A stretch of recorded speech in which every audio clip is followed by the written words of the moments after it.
ketika Nahdlatul Ulama itu dipersiapkan untuk didirikan, akhirnya setelah pendirian ini dijadikan kantor Nahdlatul Ulama. Ini kan gedungnya kan kemudian jadi kantor. Iya. Nah setelah itu apakah dibangun langsung sebesar ini atau Enggak, ini asli. Ini asli. Asli tinggalan dari pemilik pertama. Tidak hanya sebatas niat untuk nyantri atau sekolah, tapi bagaimana ilmu umum, ilmu agama, dan ilmu untuk bagaimana Indonesia ini dalam kondisi yang merdeka.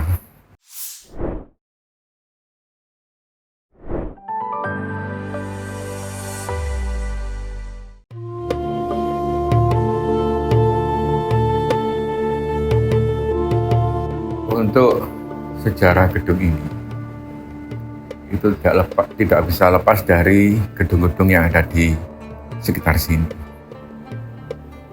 Karena di sini memang ketika NU didirikan, itu ya di gedung ini. Tapi ada hal yang perlu difahami, bahwasanya sebelum adanya Nahdlatul Ulama, itu ada Nahdlatul Wathon.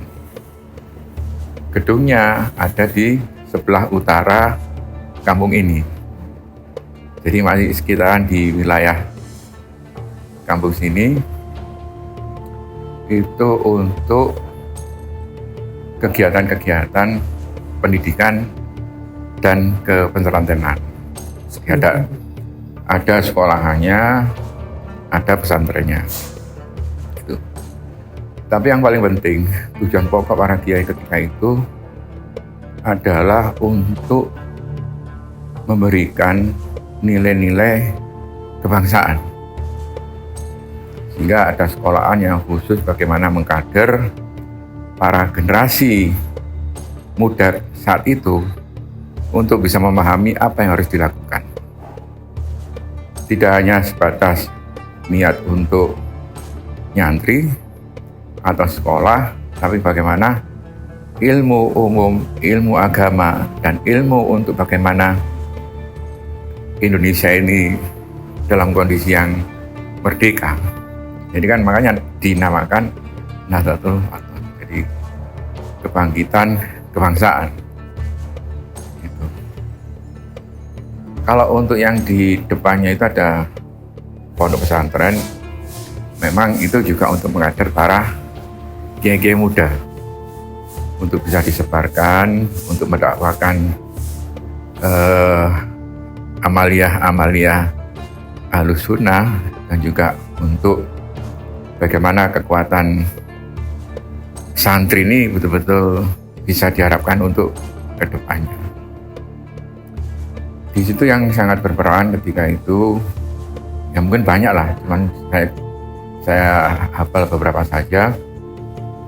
Ada yang namanya Kiai Mas Alwi bin Abdul Aziz. Ketika NU berdiri, yang mengusulkan nama Nahdlatul Ulama itu adalah Kiai Mas Alwi bin Abdul Aziz. Terus untuk pembuatan simbol NU itu Kiai Ridwan Abdullah. Dan juga banyak tokoh-tokoh yang lain seperti Kiai Wahab Hasbullah itu juga bersama-sama di situ. Ada lagi tokoh-tokoh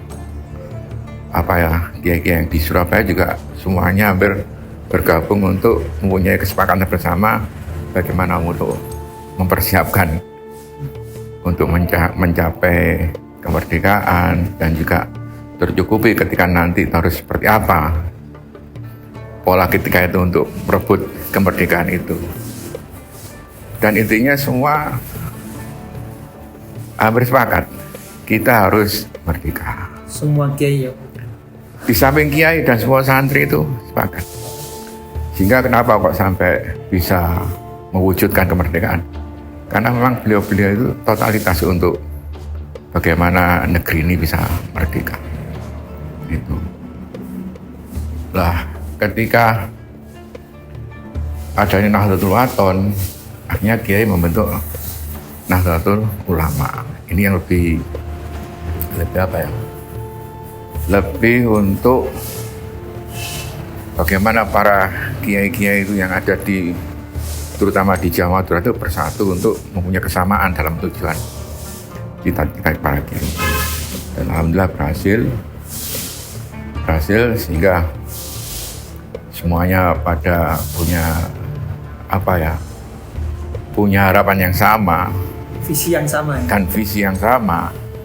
Itu kiai sudah sepakat kita harus merdeka. Tapi itu ya enggak serta-merta harus begitu cepat. Tetap kan harus ada persiapan, ada komunikasi, ada musyawarah gitu. Ketika Nahdlatul Ulama itu dipersiapkan untuk didirikan, akhirnya setelah pendirian ini dijadikan kantor Nahdlatul Ulama. Nah, sebelumnya itu apa? Ini dulu rumah. Aslinya rumah. Miliknya? Saya itu pernah ada yang menyampaikan ini rumahnya Mbah Makia. Mbah Makia itu memang apa ya, orang sangat apa ya, nilai sosialnya tinggi dan juga jadi nilai sosialnya tinggi dan juga mungkin kedekatan dengan para kiai-kiai, karena di sekitar sini itu hampir nyambung, hampir nyambung, artinya ada kedekatan dari jalur apa ya, kekeluargaan itu. Kalau dulu itu juga ada yang namanya Ki Abdul Kahar, itu perannya juga sangat besar. Nah, direktur Kan ada di naskah berdirinya kan ada Ki Abdul Kahar itu. Ki Abdul Kahar itu juga banyak membantu secara finansial. Gitu. Karena memang nilai apa, jiwa sosialnya sangat tinggi, dan mungkin karena dia juga merasakan bagaimana apa ya, bangsa yang terjajah itu kan tidak akan bisa berkembang, karena bagaimanapun semua langkah-langkah yang apa ibaratnya itu kan sangat dibatasi.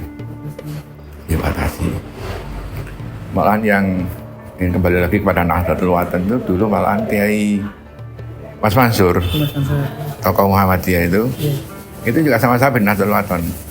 Bareng ini dulu. Iya. Karena Kiai Mas Mansur itu masih sepupunya Kiai Mas Alwi. Itu. Dan peran Mas Alwi itu juga sangat luar biasa. Karena beliau harus bersusah payah bagaimana untuk bisa masuk ke negeri Belanda. Nah, karena harus ke negeri Belanda dan tujuan pokoknya itu untuk bisa mengambil informasi dari perpustakaan Belanda. Dan memang kalau untuk kesejarahan apa ya, kalau untuk dokumentasi yang paling komplit kan di Belanda itu. Semuanya sejarah lengkapnya. Iya, itu. Dan dokumen penting. Mulai zamannya kerajaan sampai pada akhirnya ketika waktu apa ya, gerakan-gerakan itu dokumennya ada di Belanda. Kalau untuk ini Mbak Yai, ini kan gedungnya kan kemudian jadi kantor Mbak Yai. Iya. Nah setelah itu apakah dibangun langsung sebesar ini atau ada Enggak, proses? ini asli. Ini asli? Asli tinggalan dari pemilik pertama. Oh, sudah sebesar ini ya? Iya, kalau dilihat dari sisi bangunannya, di kampung sini ada 3 rumah yang hampir sama. Hampir sama bentuk-bentuknya ya? Ya, cuman ada pembeda ketika itu di ruang dalamnya, ruang belakangnya. Itu ada pembeda. Itu. Jadi ada 3 rumah.